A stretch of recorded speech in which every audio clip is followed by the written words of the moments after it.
Dans le 13e arrondissement, les bâtiments du premier écoquartier de Paris ont été livrés il y a maintenant 4 ans. Pendant une année, nous avons été à la rencontre des habitants pour savoir si les objectifs écologiques du projet avaient été atteints. Nous voulions aussi comprendre comment la population avait pris possession des murs et du quartier. On était simplement dans un arrondissement, dans le 10e, beaucoup plus minéral. Peu de parcs, peu d'espaces naturels, à part le canal Saint-Martin. Et donc on s'est dit à un moment, il faut qu'on trouve autre chose, avec plus d'espace, plus de parcs, plus de verdure en fait. Voilà, tout simplement. Et donc on a découvert le 13e, et c'est à ce moment-là qu'on a découvert les écoquartiers. Parce qu'avant, j'avais pas idée qu'il y avait des écoquartiers à Paris. Et donc c'est en arrivant ici qu'on a vu que c'était un des plus vieux, d'ailleurs le premier écoquartier parisien. Ce qui m'a pas mal séduit, c'est que l'aménagement qu'ils en ont fait, effectivement, il n'y a pas beaucoup de circulation, c'est vrai. C'est quand même assez bien conçu, c'est limité en vitesse, c'est assez aéré, il y a quand même peu de circulation, donc ça c'est un des points qui me plaît particulièrement. Alors, d'un point de vue écologique, le bâtiment il est isolé par l'extérieur, l'appartement il est exposé en tout cas de ce côté-là sud-ouest, donc forcément il y a du soleil pratiquement toute l'année, donc ça chauffe quand même pas mal l'appartement. Et l'hiver, le chauffage on le met vraiment au dernier moment. Et l'été en fait c'est pas si gênant que ça parce que le soleil est très haut, donc en définitive ça rentre pas vraiment dans l'appartement. On sent vraiment une différence avec des logements anciens. Je trouve que la configuration est plutôt bien faite puisque les pièces de vie sont vraiment sur l'extérieur, avec un vis-à-vis qui est quand même assez loin, ciel dégagé, les arbres, la verdure, les appartements sont super agréables et le quartier est super agréable. C'est la première fois que je suis dans un quartier qui ressemble un peu à un village en fait. Quand on est arrivé ici, qu'on a entendu que c'était un écoquartier, ça voulait dire une mixité d'espaces verts, ça voulait dire un parc, ça voulait dire une mixité aussi dans la conception, c'est-à-dire dans l'implantation des différents types d'établissements. C'est le vrai plus de ce quartier-là, c'est-à-dire qu'il y a les étudiants, il y a l'EHPAD, il y a la crèche, il y a les HLM, donc tout type de famille possible. Ici, il y a un mix total que j'ai jamais trouvé ailleurs en fait. À Paris. Et c'est ça qui est génial ici. Moi, je me sens bien ici, en tout cas.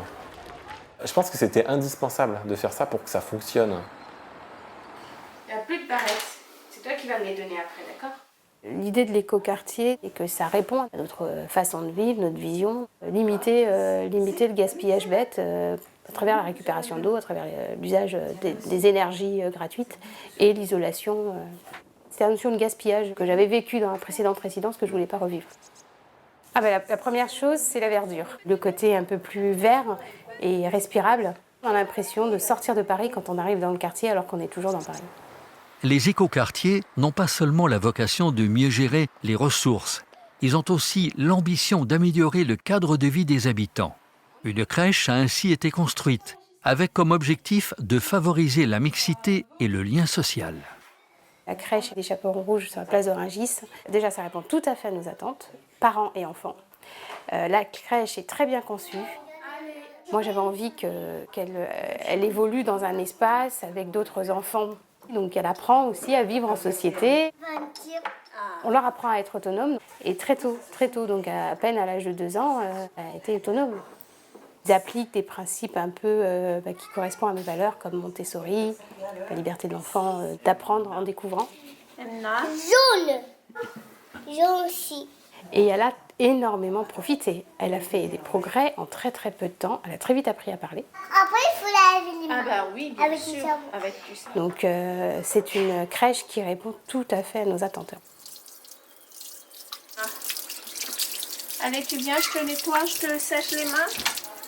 Je n'ai vu aucune différence entre diversité tant sociale que d'origine. Aucune différence à ce niveau-là. Et moi, ça me fait énormément plaisir. Bon, d'une part, parce que, je vous dis, j'ai grandi dans un bidonville.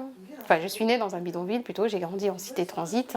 Une grosse difficulté, c'est après de pouvoir sauter d'une classe sociale à une autre. C'est pas évident, parce qu'on a beaucoup d'a priori dans votre cas. Et bien, en fait, c'est un combat. Moi, je ferai tout pour qu'elle n'ait pas de combat à faire et qu'elle vive de manière épanouie sans avoir à trop se poser de questions de ce côté-là. Et puis de l'autre côté, à défendre la communauté, la vie ensemble. Je suis pour la mixité sociale, totalement. Ça ne me dérange pas du tout d'être entourée par des logements HLM. Parce que moi-même, j'ai vécu dans un HLM quand j'étais plus jeune, donc je sais très bien ce que c'est que la vie dans un HLM. Le vivre ensemble, c'est fondamental. La crèche accueille 60 enfants venant de différents horizons, des enfants de milieux modestes comme des enfants de milieux aisés. Nous, on est là comme à l'école pour que les enfants puissent évoluer dans un milieu où ils sont tous égaux. Donc ils vont avoir accès à la même chose à la crèche. On voit la crèche comme un lieu de découverte, d'apprentissage, d'émerveillement à certains moments. On va mettre un maximum de choses en place à la crèche pour que l'enfant puisse grandir et s'éveiller. C'est une très belle structure. On a plus de 700 mètres carrés. On a quand même un joli jardin. Il y a une belle terrasse au 2e étage.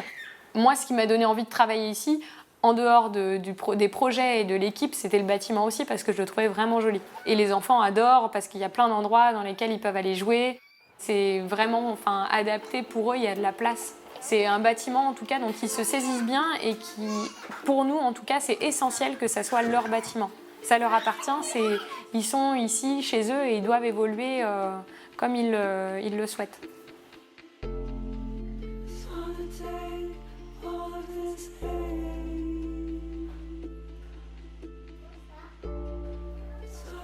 Les projets qu'on met en place, c'est des projets qui vont être tournés aussi sur la découverte, les apprentissages et les bons réflexes à avoir dès le début de la vie. L'aider à évoluer en société, au milieu d'un groupe. Qu'est-ce que c'est ça? Un canard. Comment il fait le canard? C'est les prémices de la socialisation, de la sociabilisation, pour moi, la crèche. Entre 0 et 3 ans, ils jouent énormément de choses. La crèche, c'est le moment où on doit donner les bons réflexes aux enfants. Alors, dans les bons réflexes, il y a le respect de l'autre, la tolérance et l'ouverture d'esprit. Et puis, il y a aussi, dans les bons réflexes, pour moi, on en parle de plus en plus, tout ce qui va être lié au développement durable, à l'écologie, et dont le projet de bac à compost. On est dans un écoquartier. Donc on s'inscrit déjà dans une démarche écologique de par le bâtiment, de par les activités qu'on va pouvoir faire. Et c'était pour nous intéressant et essentiel même de pouvoir mettre en place des bacs à compost. Les enfants sont hyper fiers d'emmener les épluchures de légumes ou les restes du repas du midi dans le bac à compost et de rajouter de la matière sèche par-dessus pour pouvoir créer le compost. Et ça fait partie des bons réflexes, des réflexes qu'on n'a pas, en tout cas, je pense qu'on commence à avoir, mais pour les générations futures, qu'on n'a pas encore. C'est des choses, à mon avis, dont on ne se préoccupait pas encore jusqu'à présent et qui deviennent maintenant importantes. C'est ce qui fait l'avenir. Il y a une très belle phrase que j'avais lue. « La terre n'est pas un don de nos parents, mais c'est nous qui l'empruntons à nos enfants. » Et pour moi, c'est une phrase qui est forte, parce que c'est comme ça que je perçois vraiment le monde, c'est à force d'en profiter et d'user tout ce qui nous entoure, ce qu'on laissera à nos enfants ne sera pas très joli. Pouvoir s'investir à notre niveau, en tout cas, avec nos petits bacs à compost et essayer, pour les professionnels, de prendre un maximum les transports en commun, c'est déjà des petites choses qui nous coûtent pas beaucoup au quotidien et qui nous permettent déjà en tout cas de participer au fait de limiter les dégâts sur la planète.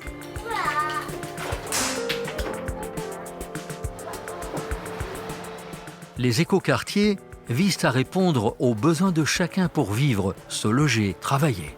La résidence Espacil accueille des étudiants et des chercheurs. Ces appartements doivent répondre à la difficulté de se loger à Paris pour cette population.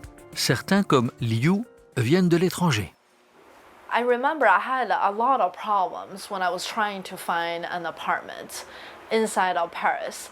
The last September was almost the same as a full-time job. So wasting all my time to try to solve those very basic, life essential things just doesn't make any sense. I think having student dorms inside the city of Paris is very, very essential because, schools are inside of Paris, right? Well, I find this apartment very convenient. I mean, it's in a very manageable size, so it doesn't distract me from my daily work, but it's also big enough that I can, basically do everything I want. I can do, so I study in my room, I cook, and I do yoga, so I exercise in the room as well. The design of this place is very special. I mean, a lot of those architectures in France are very, very classic and very historical, but this place has a very modern taste. It looks like, I like the very heavy metal feeling from outside. It looks like it's promoting a different concept. It is very important for me to know that I'm actually living in an ecological place. Regardless of where we are, saving energy and trying to find ways to supplement the original way of energy is, always better. It is our responsibility to try to do everything we can, big or small, to try to protect the environment. We have to be sustainability conscious so that we can, do something at least. I mean, there are a lot more things to be done, and I look forward to seeing Paris turning into a less polluted and even, cleaner city. But at the same time, I think what is going on now is a very good direction, and it's really very fun. And I remember reading news on how citizens in certain districts in Paris can claim a part of the street as their garden, so they can go and plant whatever things. And I have also seen, are they goats or sheep eating grass inside of Paris? So I think maybe Paris is a little polluted, but I appreciate those very interesting and very innovative approach to try to make Paris a more beautiful place. Cette zone était auparavant une friche SNCF. C'est en 2003 que naît l'idée d'y construire le premier écoquartier à Paris. La réalisation en a été confiée à Bruno Fortier. La ville de Paris découvrait la question de l'écologie, du développement durable, et voulait faire là le premier écoquartier à Paris. Alors, pour tout vous dire, on ne sait pas très bien ce que c'est qu'un écoquartier. C'est un truc sympa, qui consomme moins d'énergie. Il se trouve que ce quartier avait un architecte urbaniste qui est Pierre Riboulet, qui avait longuement, pendant 4-5 ans, commencé à réfléchir à comment aménager ce quartier, à regarder ça avec les habitants du coin, à en parler aux politiques, etc. Et Pierre Riboulet a été malade, il est décédé, et donc on a été désigné. C'était un joli terrain à mi-pente, assez exceptionnel, parce qu'il est très long, très étroit, entre les Maréchaux et la Poterne des Peupliers, donc c'est des sites assez beaux. On a sur l'un des côtés de la ZAC des HBM, avec des grands portails dorés, etc., très, très extraordinaires. Et puis des tours de gendarmes sinistres. Et on nous a plutôt demandé, on avait demandé à Riboulet, de faire des logements plus bas que l'échelle des immeubles environnants. Donc c'est un quartier qui s'est développé sur une échelle qui est l'échelle parisienne ancienne. Le jeu des concours, le fait que vous voyez apparaître des bâtiments que vous n'attendiez pas, ou des formes que vous n'attendiez pas, c'est d'ailleurs le cas.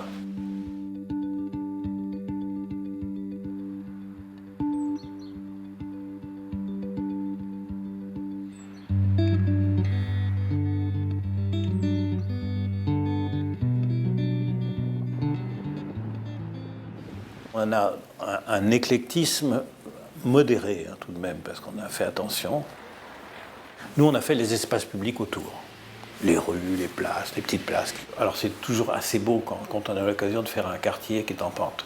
Il faut en tirer parti, faire des escaliers, faire des rampes, des événements. C'était des terrains voies ferrées, avec des hangars. Donc entre le bas, côté Poterne des Peupliers, et le haut, côté Maréchaux, on ne passait pas.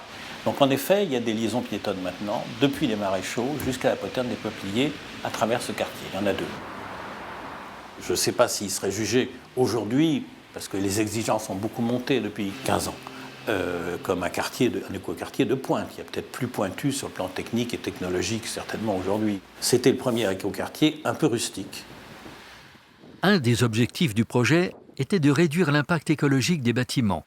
Toutes les constructions répondent aux normes BBC basse consommation d'énergie. Les eaux de pluie sont récupérées.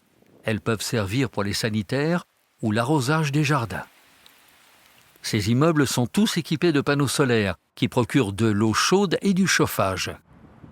Alors là, on est sur le toit de l'établissement. Il y a tous les panneaux solaires et la machinerie qui gère une bonne partie de la maison de retraite. Le bâtiment par lui-même a été bien conçu, quoi. Si vous êtes à 27 degrés dehors, on fait des relevés de température. On est toujours en moyenne entre 19 et 21 degrés dans les couloirs. Il est vraiment bien isolé, quoi. Au rez-de-jardin, on va aller dans la salle des familles. Voilà, on va régler la température. Actuellement, elle est à 25. Je vais la mettre à 23 et je valide. La température extérieure, là, actuellement, il fait 6,7 degrés. Et donc, par rapport à ça, l'ordinateur envoie des consignes à la chaufferie. Et il monte et il descend le chauffage par rapport à la température extérieure. De pouvoir tout gérer avec un ordinateur, c'est quand même l'avenir de l'écologie parce que justement ça évite de laisser les chauffages tourner 24 heures sur 24 à 100%, que les clims les laisser tourner pareil à 100%, les lumières on les éteint quand elles s'éteignent automatiquement par rapport à nos réglages. C'est quand même d'un point de vue écologique et pour l'environnement, c'est quand même quelque chose de très bien, quoi. On voit quand même que d'année en année, on arrive à de mieux en mieux gérer la machine et que la consommation descend d'année en année. Ils récupèrent tous les déchets dans les bâtiments publics où il y a de la nourriture et après ils les envoient dans un incinérateur et ils font de l'électricité avec. Donc là, on a une voiture électrique parce que c'est la mairie de Paris qui maintenant équipe son parc automobile de voitures électriques. Donc du coup, nous on en a touché une depuis 1 an.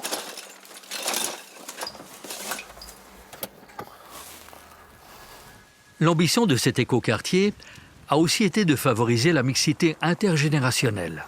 Avoir un bon coup de fourchette. La mairie du 13e arrondissement devait aussi répondre aux besoins de ses anciens. Pour conjuguer ces deux attentes, il a été fait le choix de construire un EHPAD au cœur du quartier. Ne pas y aller avec le dos de la prière. Très bien. L'EHPAD accueille 100 résidents de tout horizon, dont la moitié bénéficie d'une aide sociale. Voilà, mettre les pieds dans le plat.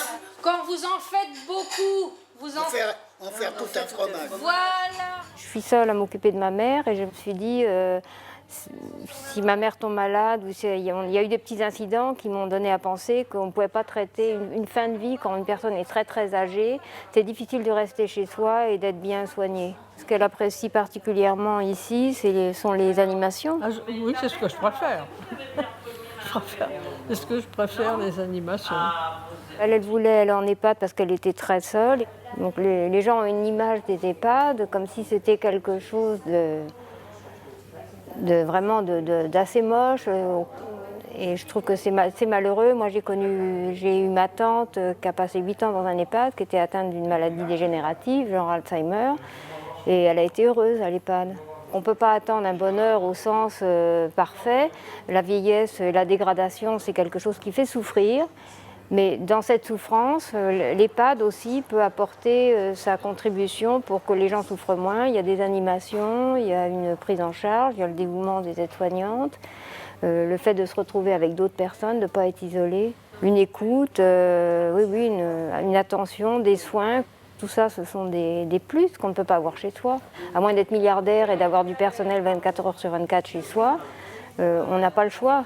Les gens qui ont des maladies dégénératives, plus leur maladie avance, moins ils reconnaissent leurs proches de toute façon. Donc ils reconnaissent avant tout, ce sont les soignants. Hein. Donc ils sont attachés aux soignants parce qu'ils reconnaissent leur voix, ils reconnaissent... et c'est ça qui compte finalement. Les personnes qui sont vraiment à côté au quotidien, ce sont ces personnes-là qui sont importantes pour les résidents qui sont malades. Et donc il se crée un lien vraiment très très fort. Ils ont énormément besoin de discuter plutôt que de rester enfermés dans leur chambre ou devant la télé ou dans le couloir. Et ça, c'est très bénéfique pour eux parce qu'ils se rendent compte que finalement,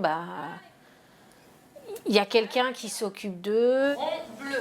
À la gym douce, il y en a beaucoup qui me disent ça nous fait du bien, on bouge les articulations, puis on est en groupe, on peut discuter avec tout le monde, puis c'est de façon jeu. Puis on rigole, on blague. Et puis ils ne voient pas l'heure passer, surtout parce qu'il y en a beaucoup qui s'ennuient dans leur chambre. Donc quand ils sont dans le groupe ou à faire des activités, ils ne voient pas le temps passer. Puis ils oublient leur maladie, ils oublient leurs problèmes. Et Marcel, il est en train de vous filmer, hein. Même si des fois c'est difficile, on leur dit on n'a pas le temps. Si, il faut prendre le temps. Des fois on se dit bon c'est pas grave, je ferai mon truc plus tard. Là il y a quelqu'un qui a besoin, voilà. Par exemple Rosalie, moi je vais très souvent la voir parce qu'elle a besoin de ça. Même si elle est très entourée par sa famille et tout, elle a besoin de ce contact. Et elle aime bien ça parce qu'elle se rend compte que voilà, elle a de l'importance. Allez, Kenavo. Kenavo. À la prochaine, tu dis. On leur accorde du temps, c'est ça. Voilà, on leur accorde du temps. Là, j'en fais pas beaucoup de rigolade. Parce qu'il y a plutôt des gens qui sont soucieux de leur état de santé. On est là pour eux, en tout cas 24 heures sur 24 heures. Et l'idée, c'est de les accompagner, de les garder vivants. D'animer ce désir de vie aussi, pour qu'ils se sentent bien en tout cas. Je pense qu'il faut accompagner le mieux possible et être là pour que la personne ne se sente pas abandonnée, que la famille se sente soutenue aussi. C'est vraiment le souci de l'autre en tout cas, d'accompagner, de soulager dans la mesure de ce qui est possible. Elles sont ici dans ces centres-là parce qu'elles sont malades, parce qu'elles sont dépendantes, elles ont des troubles, etc. Donc c'est très important d'être encore plus à leur écoute, être présent. On n'est pas juste là pour faire un soin, il y a des discussions, il y a des émotions qui se passent. Là, il y a parfois une vraie détresse, une vraie solitude qu'il faut essayer d'apaiser, combler, leur apporter quelques moments de bien-être, de joie. C'est moi qui vous remercie d'être venue parce que ça m'a fait du bien. Nous, on est là pour leur offrir un moment particulier. Voilà, on prend le temps. Elles ont énormément besoin finalement de toucher. On ne les touche pas dans ce toucher-là, ce toucher bien-être, ce toucher j'existe, je suis une personne. Elles existent quoi, c'est pas la fin. Et vous avez été mariés? Non, j'ai pas encore fait cette bêtise-là. Ça va Madame Jacob? Ça vous va bien cette couleur? C'est joli hein? Merci. Je voudrais bien avoir ma blouse rose comme ça. Ah si ça me fait du bien au moral, c'est déjà important. Hein. Ça me fait du bien au moral. On aime bien se retrouver tous les mois. Oui, oui. Et oui, vous me faites nos petites histoires. Voilà, quand elles me disent oui j'ai oublié ma maladie ou je me sens vous m'avez fait du bien, on se sent vraiment utile, donc c'est gratifiant. Allez, Léopoldine. Prenez son mesure. C'est vraiment un très beau bâtiment qui s'intègre réellement dans le quartier. C'est ce qu'il faut aussi aux résidents pour qu'ils ne soient pas coupés de l'extérieur. Ils ne sont pas coupés de la vie et de la société. Ils sont en EHPAD parce qu'ils ne sont plus en capacité de vivre chez eux, mais ils restent reliés aussi avec des personnes qui sont à l'extérieur. Je trouve ça formidable.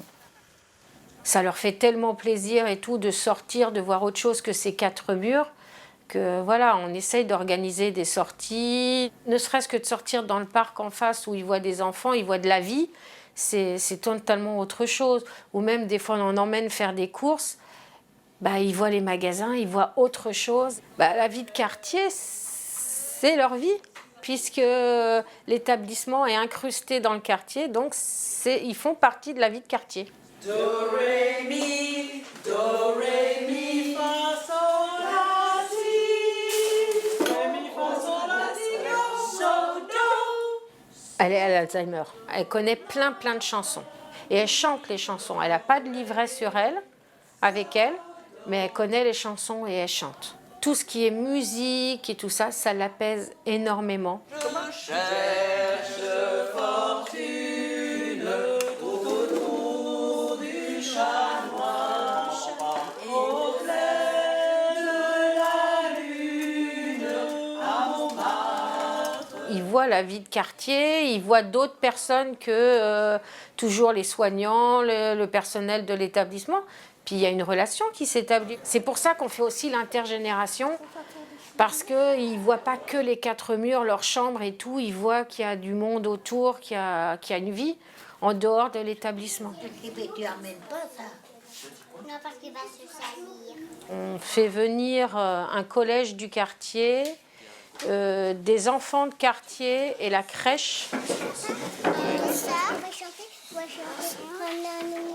Ah oui. Les personnes âgées, Ils changent complètement au niveau du regard et tout. Et puis voir des enfants, c'est la joie. Ils ont complètement occulté le fauteuil et tout, puis ils sont là à s'amuser avec les personnes âgées et tout. Et ça, c'est la plus grande joie qu'on peut avoir. Bravo! Il n'y a pas de crainte, des deux côtés. Ils rentrent, ils font des bisous, ils échangent le ballon, ils dessinent avec les personnes âgées, et ça, c'est super à voir. Il pleut, il est tout heureux.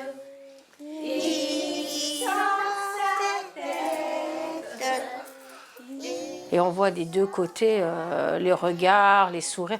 C'est formidable de voir ces enfants et ces personnes âgées discuter, chanter. Oui, elle dit oui. Elles ont toutes les deux 4 ans. Elle a 4 ans. Ouais. C'est que ça. C'est des moments de partage qui sont très très importants. Et après, ils nous en reparlent des fois. Est-ce qu'ils vont revenir ou c'est bientôt qu'ils reviennent? Et ça, c'est splendide quoi à voir. Cet après-midi, je reviens.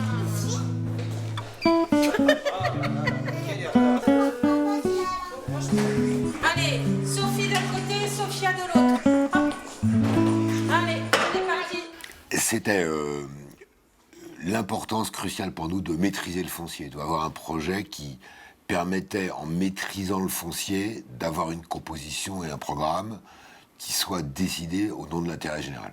On a à la fois une population en croissance, il y a la petite enfance, c'est très important, il y a la fin de vie, les besoins énormes des personnes âgées, le besoin de nature en ville, une maison pour tous qui est venue dans le projet, et puis du logement social pour les étudiants. La mixité, encore une fois, ça ne se décrète pas. Dans le 13e, on continue à faire beaucoup de logements sociaux. On en est à 37%, donc on a continué à faire des logements sociaux de tout type, hein, de tout prix et de tout type. Vu les prix qu'on a et l'absence d'offres à prix accessible dans le privé, c'est la condition sine qua non pour avoir une possibilité de se loger à Paris pour tout un tas de gens. Voilà, c'est tout. Bien sûr, donc on veut absolument pas de ghetto de riches, voilà, c'est ça, c'est pas la ville qu'on veut du tout. Donc le 13e a encore cette force-là et cette qualité d'avoir une population extrêmement diverse. C'est une bénédiction, les HLM, pour les personnes qui sont des recours minimums, voilà, qui ont un travail, qui ont un salaire qui est assez bas. Et vivre à Paris, dans le centre de Paris, on va dire, parce qu'on est très très bien placé, pour un loyer assez modeste, c'est une bénédiction. Alors, il y a 7 ans, quand je suis arrivée ici, c'était mort. C'était un espace vraiment perdu. Et après qu'ils ont fait tous les bâtiments, les bureaux, la maison d'étudiants, tous les travaux et tout ça, c'était un plus pour le 13e. Hein. C'est notre endroit favori. C'est nos jardins à nous, en fait. Nous, comme chez nous, c'est petit. Et nous, dans la maison, on n'a pas de jardin, on n'a pas de terrasse. Et donc, c'est là nos jardins. Ah, je l'adore. Alors, le jardin, ça est devenu notre 12e maison. On va assez souvent, moi 3 fois la semaine, et on reste jusqu'à... Là, quand ça commence à faire beau, on reste jusqu'à la fermeture, 8h30 du soir. On profite du soleil, nous on fait les jeux, entre copines, on fait l'apéro. Ça, c'est un endroit où on peut se voir facilement avec les nouvelles habitants, les nouvelles constructions.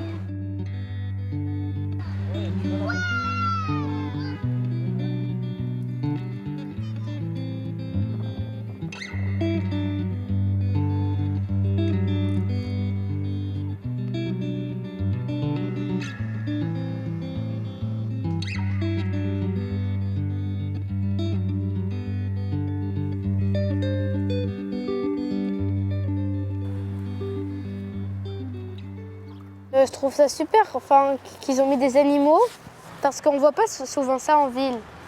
Un endroit dans un parc où il y a beaucoup d'eau et des poissons ou des canards, des trucs comme ça. Il y a aussi des grenouilles. Enfin, au départ, il y en avait juste un peu, Après, pendant la saison des amours, ils ont fait des enfants et après, il y a les enfants, ils ont grandi.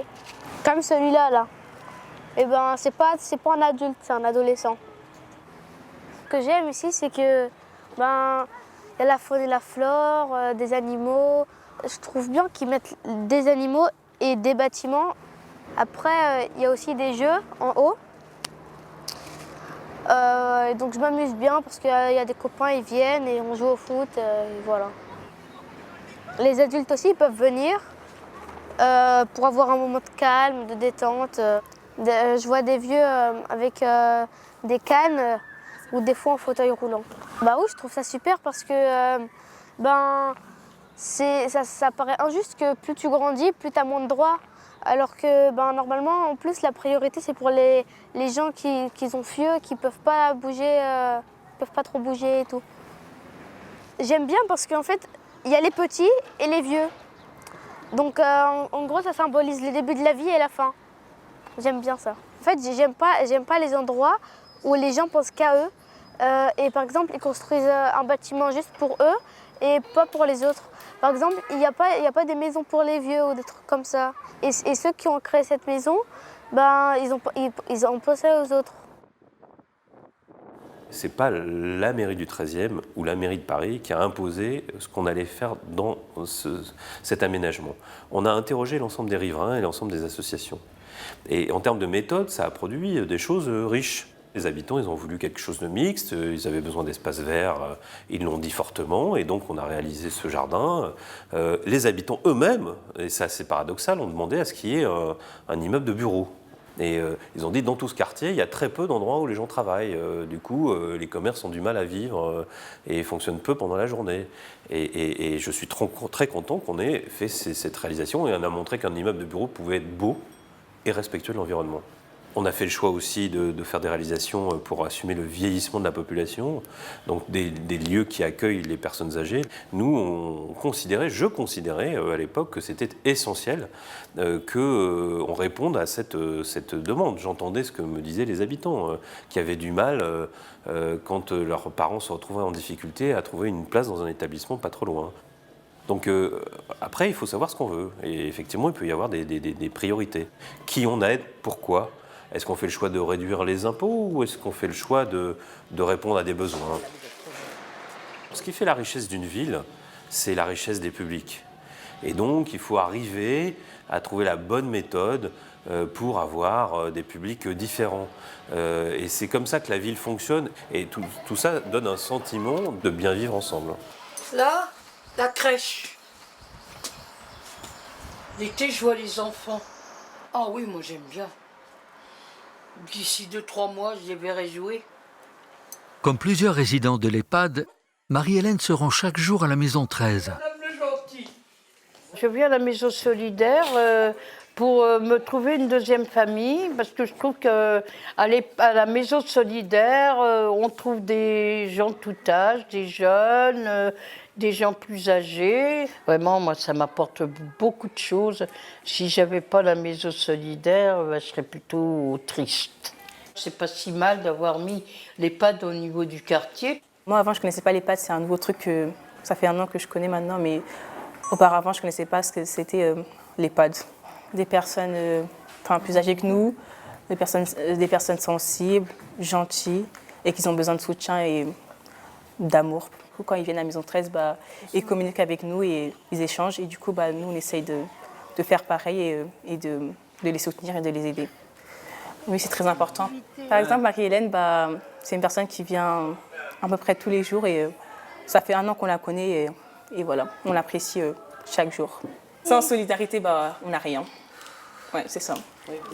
Faut être solidaire, se soutenir, s'aider, s'aimer. Voilà, tous égaux. Bonjour Paul, ça va? Oui.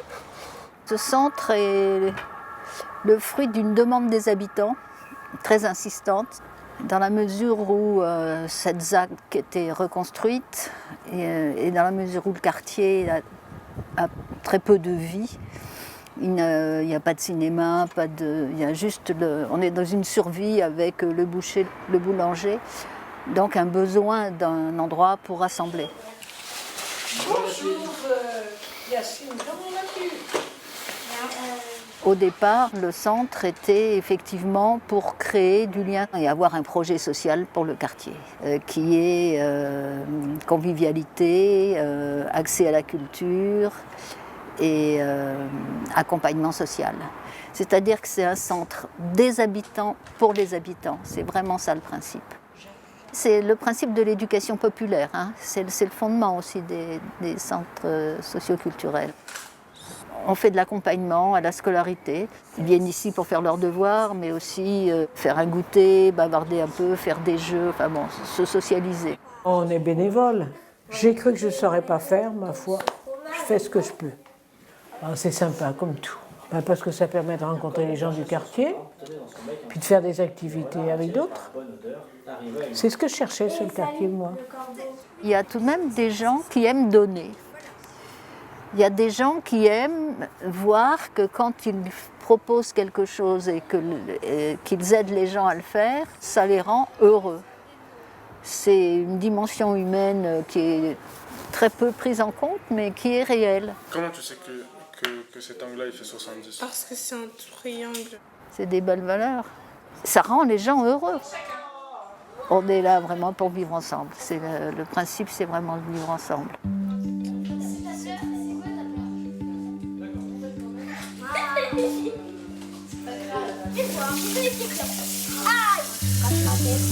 Non, arrête. Tiens, Roune. Bonjour. Ça fait plaisir de vous voir. Moi, je rate tout. Les œufs au plat, ça va. Les omelettes. Alors moi, ce qui m'intéresse, c'est la cuisine. Je n'ai jamais été une bonne cuisinière. Donc j'apprends, je continue à apprendre ici. Et puis j'aime bien partager les préparations, partager après le repas. Voilà, haricots, soja, carottes. Ça m'apporte beaucoup de réconfort et de plaisir parce qu'on fait beaucoup de choses. C'est très convivial.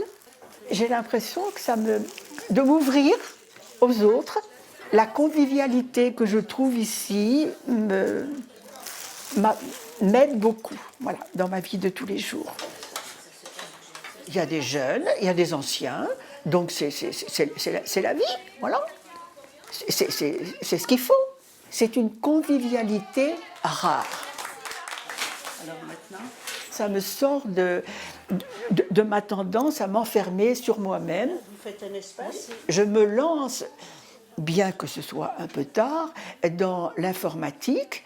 Et il y a une personne ici qui aide. Donc une dame très, très généreuse, très patiente. Je suis vraiment très, très contente. Bonjour madame. Comment allez-vous aujourd'hui? Ça va pour l'instant. Très bien. C'est joli tout ça. Oui. Il y a des personnes de l'EHPAD qui viennent. Sinon, on a la garde républicaine, qui sont donc des gens qui font des tas de choses, très ouverts. On a la zone écologique, des chercheurs, et tout le reste, c'est ouvriers. Donc, on est dans ce travail de faire rencontrer tous ces gens. Et effectivement, petit à petit, ça se tisse à partir de certaines activités. On arrive comme ça à recréer un tissu social large, quoi.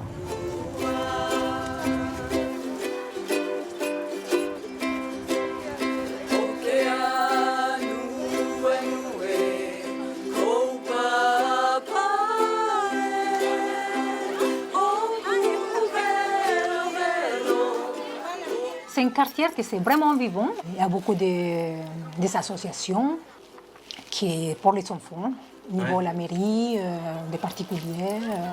C'est très sympa. C'est la joie de vivre. On crée des liens, après on rencontre par exemple des différentes nationalités. C'est ça la chance aussi de vivre dans un quartier populaire. Ici, on se connaît avec les grands, avec les petits. Et c'est plus convivial, ils sont agréables, ils sont sympas. Alors c'est génial. Moi, non, ce quartier, je l'adore, hein. Je ne le change pas.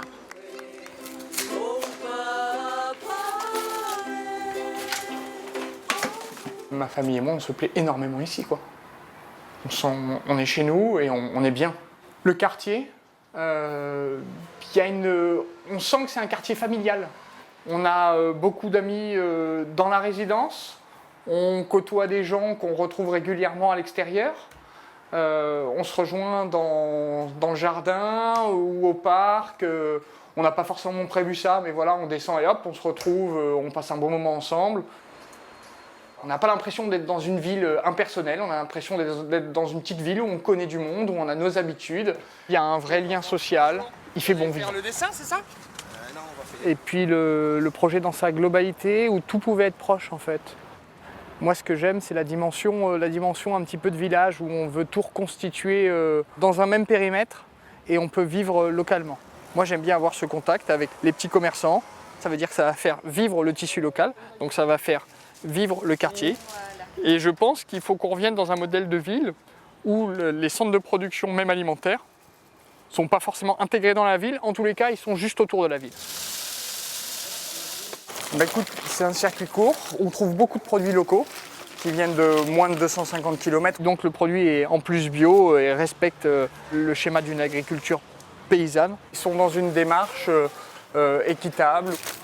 Tout ça, ce qu'il y a de bien ici, c'est qu'on voit immédiatement tout ce qui est local, qui vient vraiment de moins de 200 km. Il y a un petit panneau bleu avec marqué local. Il faut savoir quelles sont ses priorités. Est-ce que c'est avoir la dernière télé écran plat bien préféré, mieux s'alimenter et puis moins dépenser sur d'autres postes budgétaires en fait. On a une terre qui nous apporte tout ce dont on a besoin. Faisons en sorte qu'elle perdure le plus longtemps possible et que nos enfants, petits-enfants et les générations futures puissent vivre aussi bien que nous. Je ne veux pas qu'on transmette à nos enfants une terre épuisée, qui n'arrivera pas à les nourrir, qui rendra les gens malades et que ce soit eux qui payent les pots cassés. Donc c'est à nous de faire en sorte qu'on mette en place un modèle durable. Voilà, t'en as un qui est quasiment mature.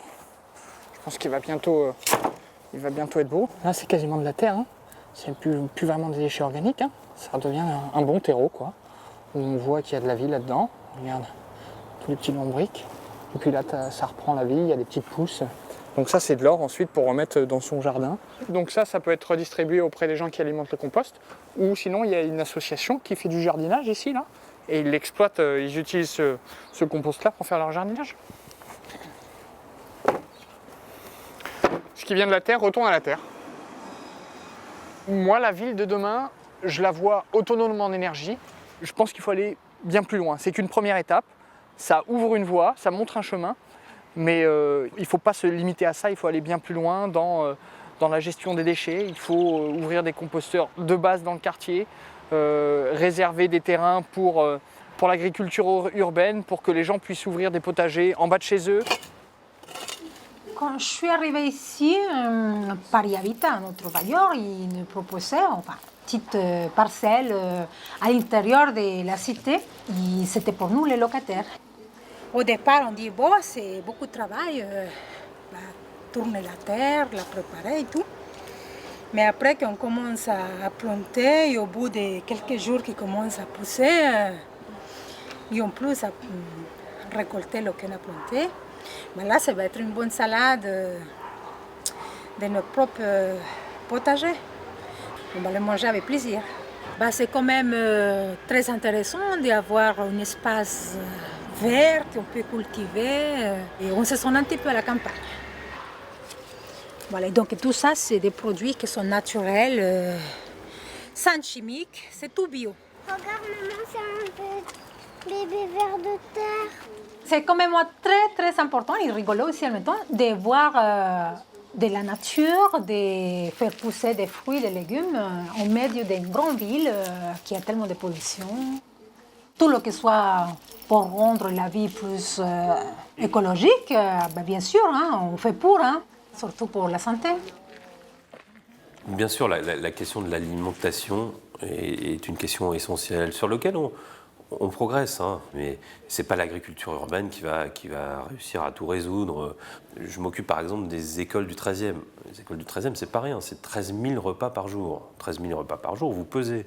Bon, maintenant, on commence à formater nos appels d'offres pour être directement en négociation avec des exploitants d'Île-de-France. Et comme ça, ils connaissent mieux nos besoins, nos envies, aller vers le bio notamment, ça les aide à progresser. Et je pense que tout le monde sera gagnant dans ce type de choses. On assure un repas avec 50% minimum de bio. C'est important, je pense, aujourd'hui de commencer vraiment le plus tôt possible à avoir des bons produits et surtout à avoir des produits qui sont faits sur place avec des cuisiniers qui préparent à manger pour les petits sur ces établissements-là. C'est une charge de travail importante, mais en même temps, c'est aussi apprendre à nos enfants et à nos futures générations à bien manger dès le départ. Un équilibre alimentaire, c'est important. Ça permet à l'enfant de vraiment apprendre à manger correctement. La meilleure récompense pour nous, c'est la satisfaction déjà des enfants. Quand on les voit manger et qu'ils disent à notre cuisinier que c'est bon, qu'ils se régalent.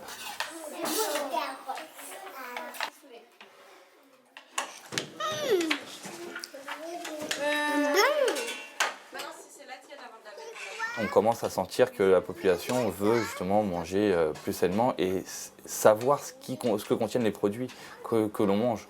Ce serait notre rêve de pouvoir le faire, de manger 100% bio. Simplement, au jour d'aujourd'hui, je pense qu'on a encore beaucoup de chemin à parcourir. Ça me paraît relativement compliqué parce qu'on a encore beaucoup de producteurs qui sont pas certifiés biologiques et que tout ne se fait pas en bio. Donc, et puis même après, en termes de gestion et en termes de tarifs, on serait hors budget.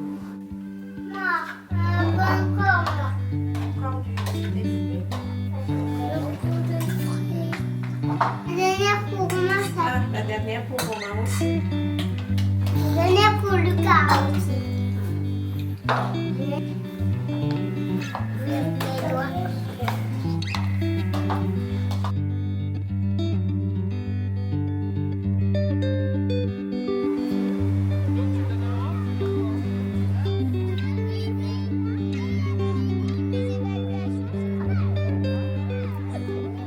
La pollution, c'est un vrai problème. Et aujourd'hui, je pense qu'on n'a pas encore vraiment les solutions, ou que les solutions ne sont pas déployées à l'échelle de la ville. C'est vrai que c'est un problème quotidien. Il y a des jours où il y a des forts indices de pollution. Quand c'est comme ça, il a beau faire un beau temps dehors, on sort le moins possible avec les enfants. On sait désormais que ça a un impact concret sur la santé. On sait qu'il y a tous les ans, ils font des bilans sur le nombre de morts liés à la pollution. Donc il faut que chacun intègre cette dimension-là et puisse au maximum se passer de sa voiture thermique au profit peut-être de voitures électriques ou surtout au profit des transports en commun ou de moyens de transport mutualisés. Il faut qu'on sorte de ce schéma où on est tout seul dans sa voiture. Donc c'est à nous de faire en sorte qu'on mette en place un modèle durable. Évidemment, ce n'est pas à l'échelle d'un petit quartier qu'on réduit la pollution atmosphérique, on ne va pas se raconter d'histoire. Comme y compris d'ailleurs, ce n'est pas totalement à l'échelle de Paris, alors que Paris est très grand, qu'on réduit la pollution à l'échelle de toute l'Île-de-France. Mais dans le 13e, on va être assez exemplaire parce qu'il y a une vraie révolution des transports publics. Il y a un nouveau tramway qui est en cours de construction, un tramway sur pneus qui va desservir un autre quartier. Il y a la poursuite de la ligne 14 du métro, les travaux sont déjà démarrés. Le plan bus va nous aider à beaucoup mieux mailler le territoire. Bref, on aura une offre de transport public très importante. Moi, je pense que les villes auront un rôle fondamental, les métropoles plus largement. D'abord parce que la majorité des habitants sur la planète vivront dans des villes, très grande majorité. Et donc en matière de transport, en matière de construction, sur plein de thèmes, les villes vont pouvoir avancer.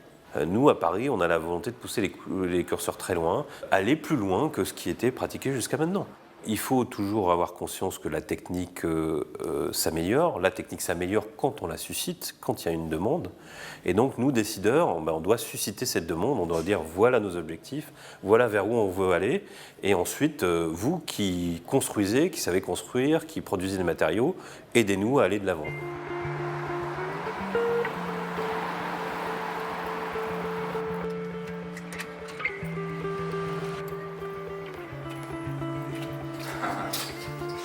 Le papou est là déjà.